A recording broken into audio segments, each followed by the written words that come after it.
Okay, I think I'm on. Okay, I think I am on. Very cool. Hey, first and foremost, I wanted to say I am sorry. I know I was supposed to be here about 20 minutes ago.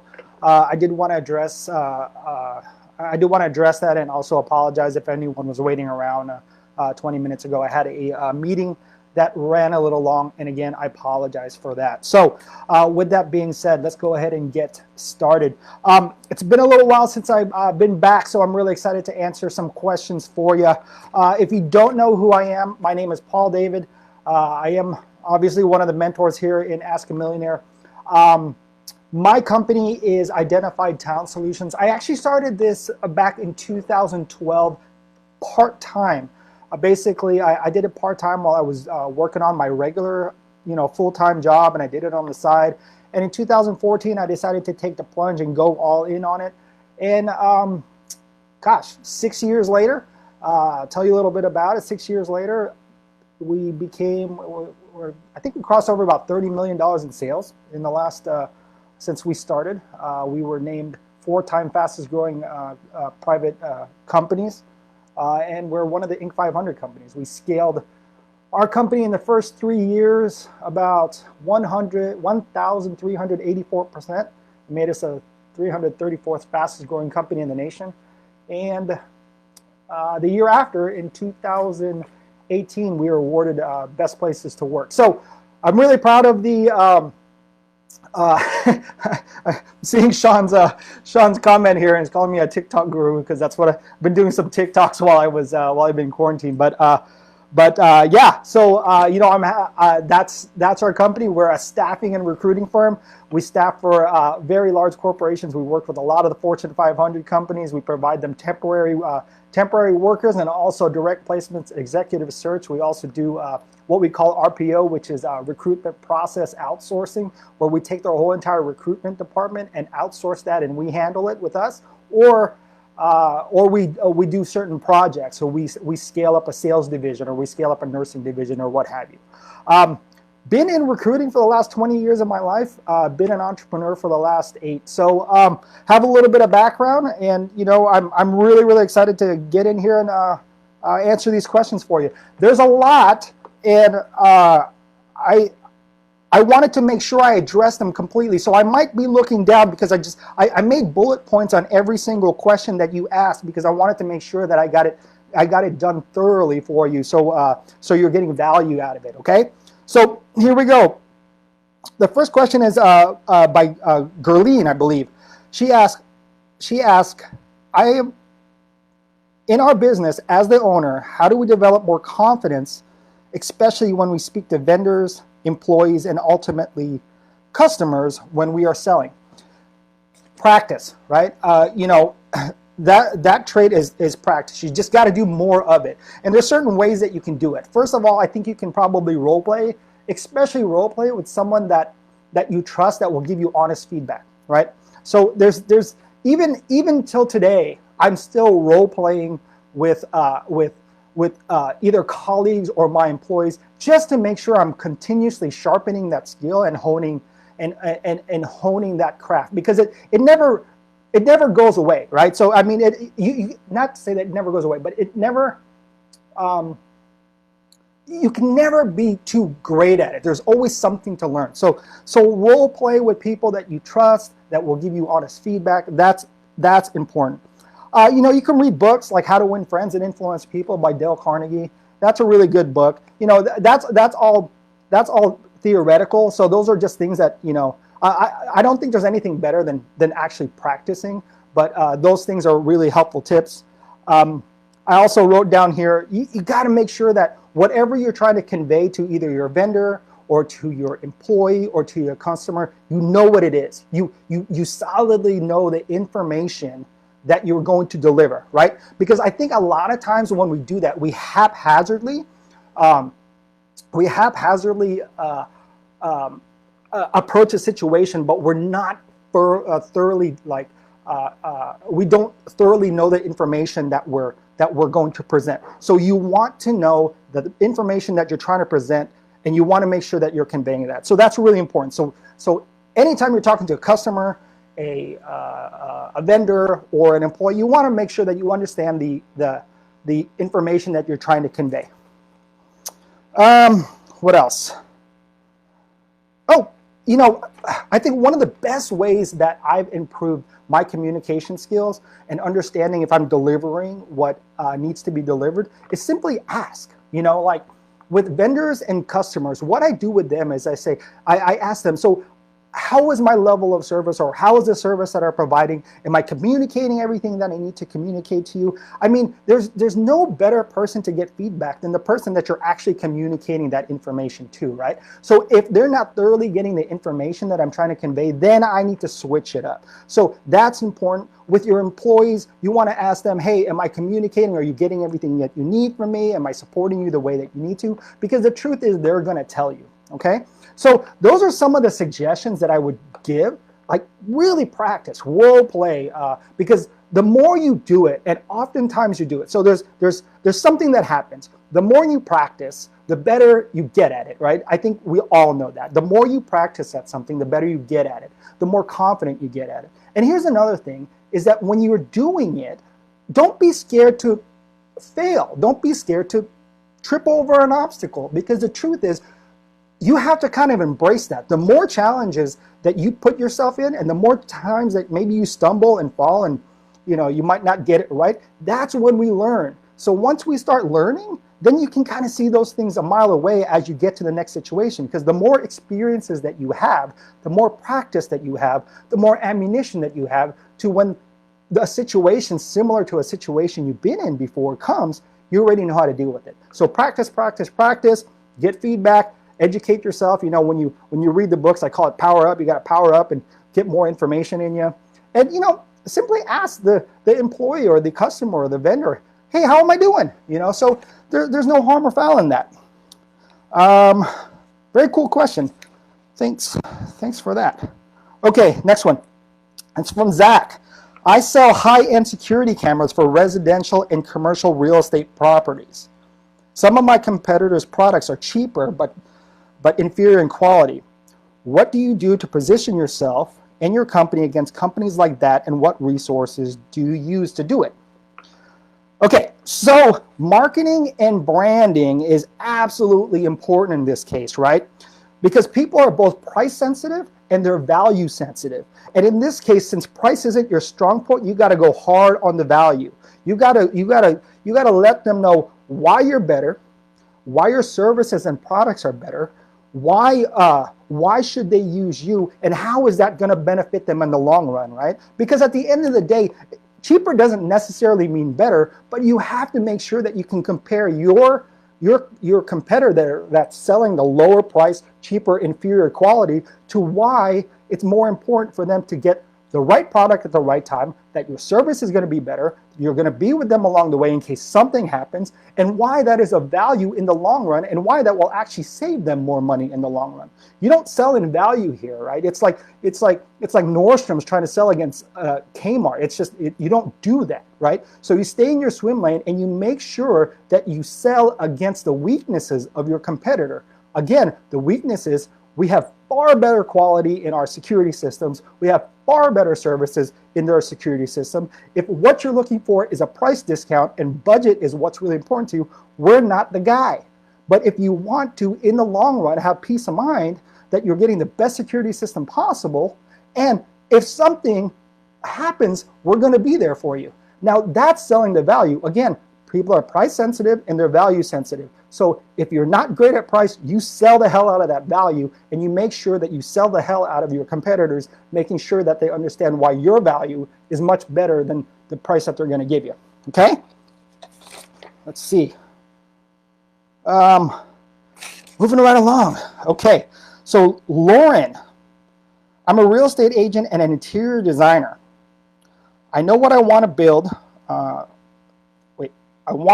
I know I want to build my own brokerage and be a brand that other agents join, and I help them. If you're going to develop a plan to make this happen, how do you do it? And what are the things that I can do to be sure I'm continuously working on that goal and not getting caught up in the day-to-day? Well, Lauren, the day-to-day is actually part of the plan that you want to create, right? Because if you're trying to scale your business, you need to make sure that you can replicate it, right? And in order for people to replicate your business, it needs to be detailed enough for them to follow the process, for them to be successful, right? So again, think about that. If you want to scale your business, the day-to-day minutia, the day-to-day tasks, the day-to-day activities are super important to put in your plan.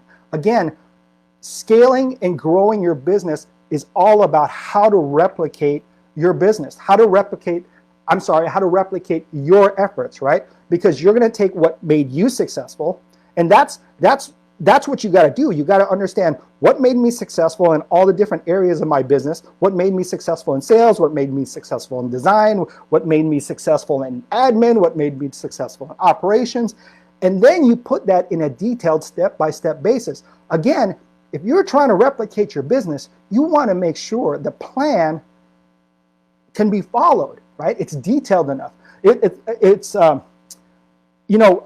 Sean connected me with Rick prior to this live video because I wanted to make sure that I had the most up-to-date Google browser, right? And make sure that I can do this correctly. And he gave me this detailed plan. Scroll here, do this, do that, do that. And it was, that's all he had to give me. He didn't have to sit behind me or anything, just gave me a detailed plan. So if you want to scale your efforts and if you want to replicate your efforts, it needs to be that detailed. So the day-to-day is absolutely important and you need to be able to do that, right? So like with us, we get it down to how many calls do you need to make a day? How many dials do you need to make a day? How many people do you need to talk to a day? How many clients do you need to talk to a day? So it needs to be that detailed so that they can learn, right? So again, to make that plan, it's not like you're getting distracted from it, but you definitely have to make a detailed plan that can be easy enough to follow so it can replicate your efforts, therefore scale.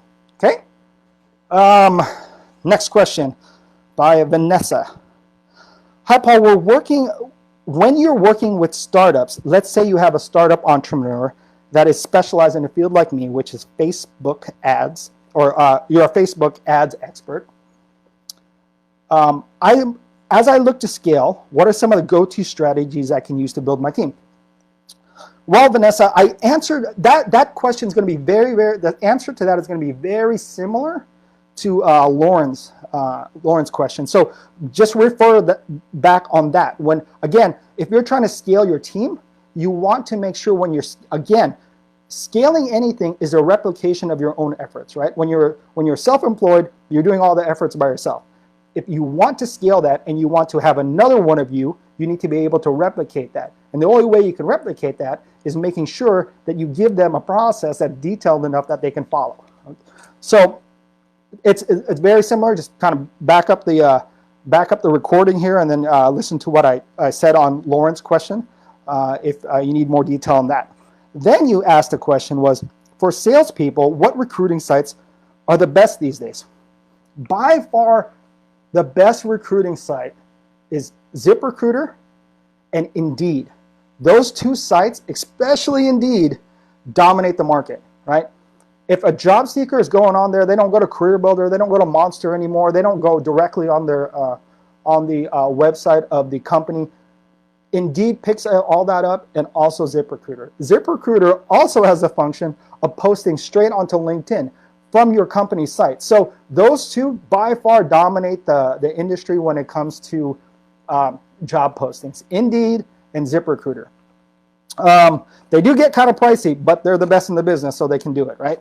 And they have the biggest reach. You also asked, what's good for admin roles? Well, it depends. Those two sites are really great for admin roles too. However, if you're more price conscious, post it on Craigslist. They still get a lot of like admin roles. You can post for I guess the hourly wages. Light industrial. Those are still really great sites for posting to find talent. Okay. Moving right along, guys. Allie asked, hey Paul, I'm looking for a low cost or even free legal resource for my startup to look over contract agreements and other miscellaneous documents. Do you know of any low-cost options out there? Any pros and cons of using them? Yes, there is something called Biz Counsel, B-I-Z Counsel. It was actually founded by the guys that started LegalZoom, right? So, LegalZoom, you get on there, you can do an LLC, do an incorporation, do a nonprofit, do a divorce, whatever. So they actually started something called Biz Counsel. And what it is, it's a membership, it's a subscription every month. I don't know how much it costs. I used to use them. That you pay every month, and I believe they will review up to 10 pages of a contract. That's included in the fee. And if you need anything more, then you need to review larger contracts. There's a cease and desist or whatever kind of legal issues that you have that go above and beyond those like 10-page reviews. It just seems like you just need contract reviews, so I think this might work for you. However, if you do need more and you need something more robust than that, they will discount the fee, the attorney fees for you. So again, it's Biz Counsel, B-I-Z Counsel. Again, they were started by the guys that started LegalZoom to help businesses that are already running, and that don't need that complete retained legal team, I would say. Okay.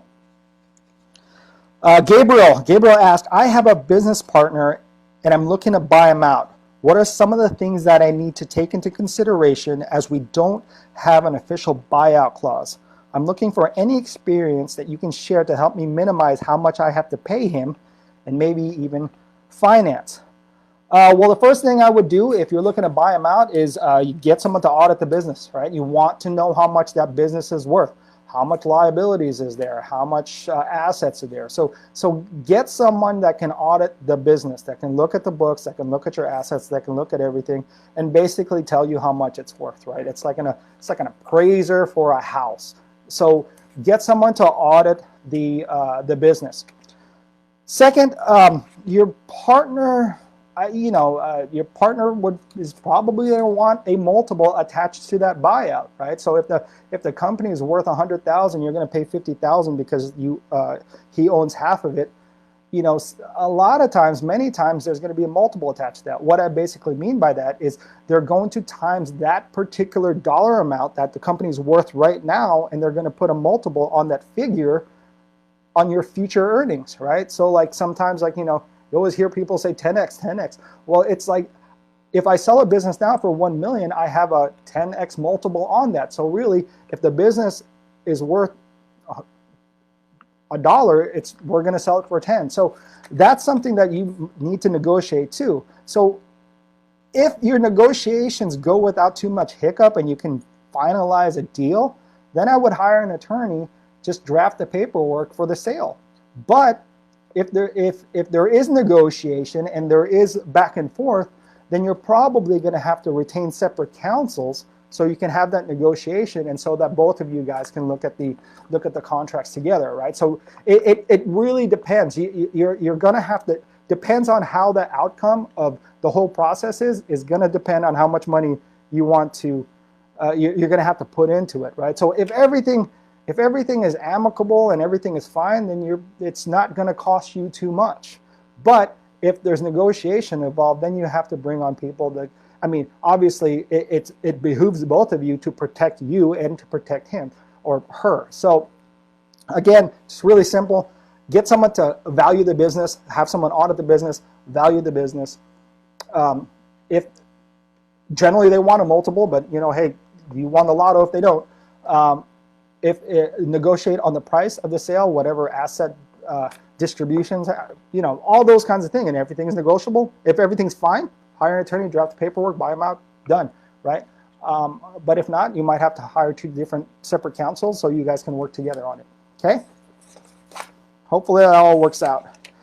Vinco asks, how would you build rapport with someone that doesn't speak the same language and uses a translator to help him communicate?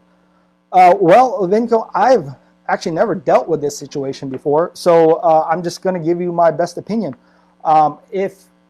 If the person that I'm talking, assuming that the question did specifically say what was the motive or what you were trying to do with that person you were talking to, but I'm assuming that you're trying to sell something to that person, right? So if we don't speak the language and we're translating, I would try to get to what his needs are as fast as possible, and for me to come up with the solutions for those needs or for those problems that he has as soon as possible. So the small talk and the little, like, what we usually do to build rapport doesn't get lost in translation. I would try to get to the heart of that situation and come up with a solution as fast as possible, right? Because we're not speaking the same language at that point. So it's like, think about if someone wants water and he doesn't speak your language and they're trying to do sign language, you don't chit chat with him. You say, hey, what do you want, right? And how do I fix it? So that's kind of what I equate it to is if you can't communicate with them, effectively because of the language barrier, then I would really just try to get to the heart of the problem and present him or her the solution as fast as possible. And then the chit-chatting can go after that. Emmanuel has the next question. What practices are best used for developing discipline? As well as, how do you effectively use 24 hours in a day? Well, discipline is a skill, and like any other skill out there, it takes practice, right? So you have to consistently practice on bettering yourself with this skill of discipline. And how do you do that is, well, I'll say how I do that is I set a schedule and a task for myself every single day. What are the activities and what are the tasks that I need to create? What hour do I have to do that at? And I basically plan out my entire day. And I don't deviate from those things, right? Unless something really happens, but I don't deviate from that things. Like 6 o'clock, I get up, I read for 30 minutes, I exercise for another 35 to 40 minutes. After that, I take a shower. Then after that, I start replying to emails. And it's so you break up your day to make sure that everything that needs to be completed in that day is handled. So it's a little bit of, half of it is practicing that skill, the skill of discipline every single day. And then the other one is putting the mechanics to work, which is scheduling and planning out your day so you're accomplishing the tasks that you need to do. And that's tasks like including breaks, playtime with your kids if you have them, walking your dog. Put that all in there, because what happens is that's really what discipline is. It's the ability to take what you need to do and all the schedules that you need to have and all the tasks and activities that you need to have and complete it, right? So that's what I would do. Practice, practice, practice, that skill of discipline, and also make sure that you're scheduling and planning out your day so you're attacking the task and the goals and the objectives that you need to hit on a daily, weekly, monthly basis.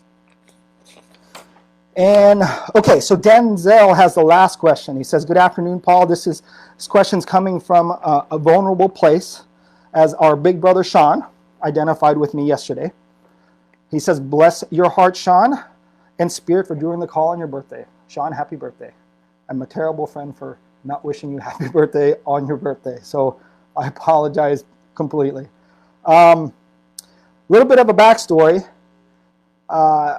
There's a psychological condition called compassion fatigue, where you as a human being get smacked around so much turmoil, stress, and headache and pain, you'll find yourself emotionally exhausted. But to keep business moving forward, you sort of detach yourself from the emotions so that you can make logical decisions and not impulsive ones. Only problem is, if you find yourself approaching everything with all logic, little to no emotion, which can potentially come off cold-hearted, offensive, jealous, envy, standoffish, impersonal, etc.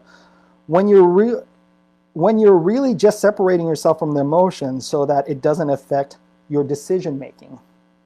Here's the question: how do you stay level-headed enough mentally and emotionally as business owner, but also present enough as a human being mentally and emotionally to express your authentic thoughts and or feelings in the moment when you're also experiencing compassion fatigue?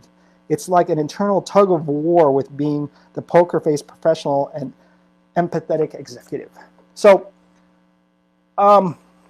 here's the truth. I mean, we're all human beings. We all hurt, and we all have down days, and we all have obstacles that really affect us emotionally. My best advice to you is to be authentic. And the way I can personally answer this is, I think some of you guys know my story. I started my business because of the death of my wife, right? My wife died of cancer in 2014. I was $250,000 in debt. We battled cancer for 4.5 years. I became a single dad of a 4-year-old, right? So talk about a whirlwind of things that were going through my mind and having to start a new business and all that kind of stuff. But the truth is, we're human and we can't get away from those hurts and those pains. But you know what's really, really powerful is to be authentic about it, you know? And that being authentic about something doesn't mean that you're less masculine or you're not as capable or anything. Being authentic is just that. Hey guys, I'm going through a rough time right now, right? It doesn't mean that you don't lose your leadership. It doesn't mean that you don't lose your direction. It just signifies the fact that, hey, you know what? I'm also human, right? So it's important to understand that whatever you're going through is, one, it's okay to go through, and it's okay for other people to know that you don't have to go into detail about what's going on, but it's important to know that, hey, I'm kind of hurting right now, right? And I think, you know, if you tell people that, generally they rise up to that occasion, you know, because you're being honest and you're being transparent. And that's really what I believe running an effective organization, running an effective family, running an effective friendship, running an effective anything is all about. You got to remember that an organization or a company is still made out of human beings, right? It's still made out of human beings. So we don't have to be like Superman all the time. You just have to be as authentic as possible. So, you know, I would really accept the fact that whatever you're going through sucks, right? And it's okay. And the reason why I'm saying that is because when you accept that and you don't fight the fact that you're hurting, then it's a lot easier to move forward from it, right? It's a lot easier to move forward from it. You're not continuously putting up this mask of like, hey, you know, everything's fine, everything's fine. You're just being authentic for who you are. And you know, it's not one of those things that you can detail. It's just one of those things that, hey, once you accept the fact that I'm hurting, then you can kind of move forward from it. And you know, it's not for me, and this is my opinion, I never had a problem telling people like what was going on. But at the same time, I knew that I need to still captain this boat and I had to move forward from it. So, you know, and honestly, if you're hurting that bad and if that's that much fatigue, tell your team that you just need a couple days or you need a week. I mean, you're no good to anybody if you're burning on fumes and you know, you're going to crash. It's actually going to, you know, taking a week off or taking a couple of days off to reset, mentally reset, spiritually reset, emotionally reset.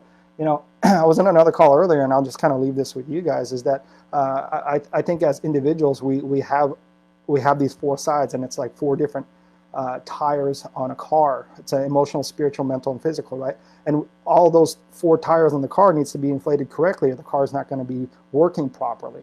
So let's say you're completely spiritually and emotionally drained. How effective do you think you're going to be? So you have to be cognizant of that and make sure that you're really catering to having a balance. Because if you're not a balanced human being, you're not going to be a balanced husband, wife, friend, CEO, leader, whatever. You need to make sure that you're taking care of yourself. So it's okay to take that time to kind of decompress as well. Hopefully that helped. But other than that, hey, those are the questions that I got. I really appreciate them. I think they were really, really great. Again, I really apologize for not getting to the mark on time. I do value everyone's time here, and you know, again, I wanted to address that and apologize for being about 15 minutes late. I look forward to getting back on again and answering additional questions, you know, in the next month or so. But other than that, I hope you found value in this segment that we have here, and I hope it helps you really propel your business and gives you ideas on what you should do, especially during these very difficult times. But you know, with any difficult time, there's a lot of opportunity. So we just need to find that. Okay. So other than that, thank you so much. I appreciate it, and we'll talk to you guys soon.